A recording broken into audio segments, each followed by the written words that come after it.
बिस्मिल्लाहिर्रहमानिर्रहीम। अस्सलाम वालेकुम नाज़रीन इकराम, मैं हूं आपका होस्ट सलीम हुसैन बाजवा एडवोकेट और आप इस वक्त इंटरनेशनल पॉलिटिकल सिस्टम IPS पर हैं।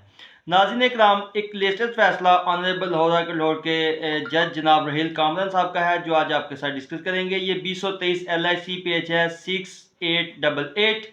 ये हालिया फैसला जो Muslim family law ordinance section 6 sub section 5 से मुतल्लिक़ है। ये सेक्शन 6 जो है ये डील करती है पॉलीगैमी को, जो कि दूसरी शादी से मुतल्लिक़ है। नाज़रीन इकराम, जो मुस्लिम फैमिली लॉ ऑर्डिनेंस की सेक्शन 6 सब सेक्शन 5 जो है वो दूसरी शादी से मुतल्लिक़ कवानीन को जो है वो डील करती है।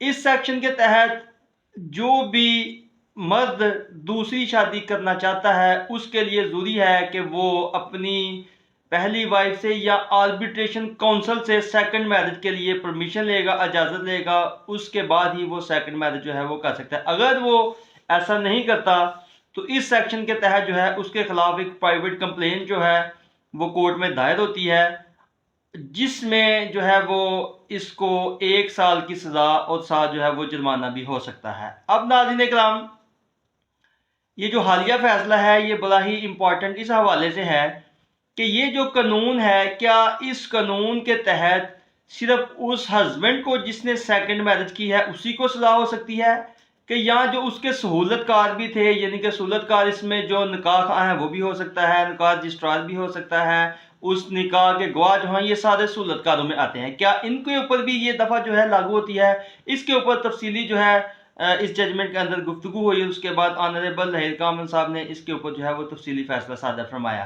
तो नाज़रीन इकराम, जो सब सेक्शन 5 और section 6 of Muslim family law ordinance है वो डील करती है कि हस्बैंड जो है वो अगर prior to permission of the first wife and prior to permission of the arbitration council जो है वो कोई सेकंड मैरिज जो है वो अगर करता है तो इस सेक्शन के तहत जो है उसको सजा दी जाती है। अगर वो इजाज़त नहीं लेता तो इसमें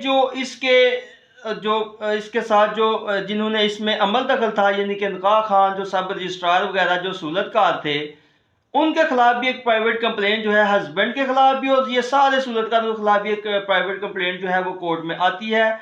कोर्ट जो है कर्सी एविडेंस, यानी कि इब्तदाई एविडेंस जो होती है, सरसरी एविडेंस, सरसरी शहादत जो है वो कलमबंद करने के बाद सिर्फ इस प्राइवेट कंप्लेंट, इस इस्तगासे को हस्बैंड की हद तक जो है वो इंटरटेन करती है, और बाकी जो सारे जिनके खिलाफ जो सहूलतकार थे, जिनके खिलाफ ये प्राइवेट कंप्लेंट आई होती है, उनकी हद तक जो है वो खारिज फरमा देती है। जिसके बाद इसके खिलाफ जो है वो अपील होती है एडिशनल सेशन जज साहब के बाद, जो वो भी जो है वो ट्रायल कोर्ट का जो फैसला है उसको बरकरार रखते हैं। उसके बाद ये मैटर जो है honourable Lahore high court Lahore के पास आता है। तो honourable Lahore high court Lahore भी इसमें फैसला सादा फरमाते हुए जो बोथ लोअर कोर्ट्स हैं उनकी जजमेंट्स को जो है वो उनके फैसलों को बरकरार रखती है, और ये फैसला सादर फरमा देती है कि चूंकि स्टैचू के अंदर ही ये तहरीर किया गया है सेक्शन 6 सब सेक्शन 5 के अंदर, कि सिर्फ हस्बैंड जो है अगर वो परमिशन नहीं लेता दूसरी शादी की तो उसी के खिलाफ कार्रवाई होगी।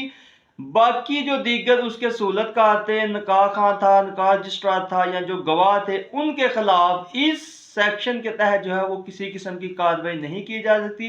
लिहाजा बाकी जो दीगर इसके सहूलतकार हैं वो इस ऑफेंस से बरी ज़मा है, सिर्फ और सिर्फ उस हस्बैंड के खिलाफ जिसने पहली वाइफ से या आर्बिट्रेशन काउंसिल से इजाज़त के बगैर जो है वो दूसरी शादी कर ली है, उसके खिलाफ ही इस सेक्शन के तहत जो है वो कार्रवाई की जा सकती है। तो नाज़रीन इकराम, इससे ये चीज़ सामने आती है आज की जजमेंट से कि अगर कोई प्राइवेट कंप्लेंट में निकाह रजिस्ट्रार या दीगर जो सहूलतकार हैं उनको जो है वो पार्टी बनाता है, तो जो लोअर कोर्ट्स हैं उनके ऊपर बाउंड है कि वो सिर्फ और सिर्फ ये इस्तगासा, ये प्राइवेट कंप्लेंट जो है ये सिर्फ हस्बैंड के हद तक जो है, जो जिसने दूसरी शादी की है, जिसने ये ऑफेंस किया है, सिर्फ उसकी हद तक जो है वो कार्रवाई करेंगे। दीगर जो तमाम लोग हैं वो इस कार्रवाई के ज़िम्मे में नहीं आते। लिहाजा नाज़रीन इकराम, अगर आप मज़ीद जो है वो लेटेस्ट जजमेंट और पाकिस्तान के लॉज जो हैं वो सीखना चाहते हैं तो जुड़े रहिए हमारे इस channel international political system IPS के साथ। इंशाल्लाह मिलकर इस चैनल के ज़रिए सीखने की कोशिश करेंगे। बहुत शुक्रिया।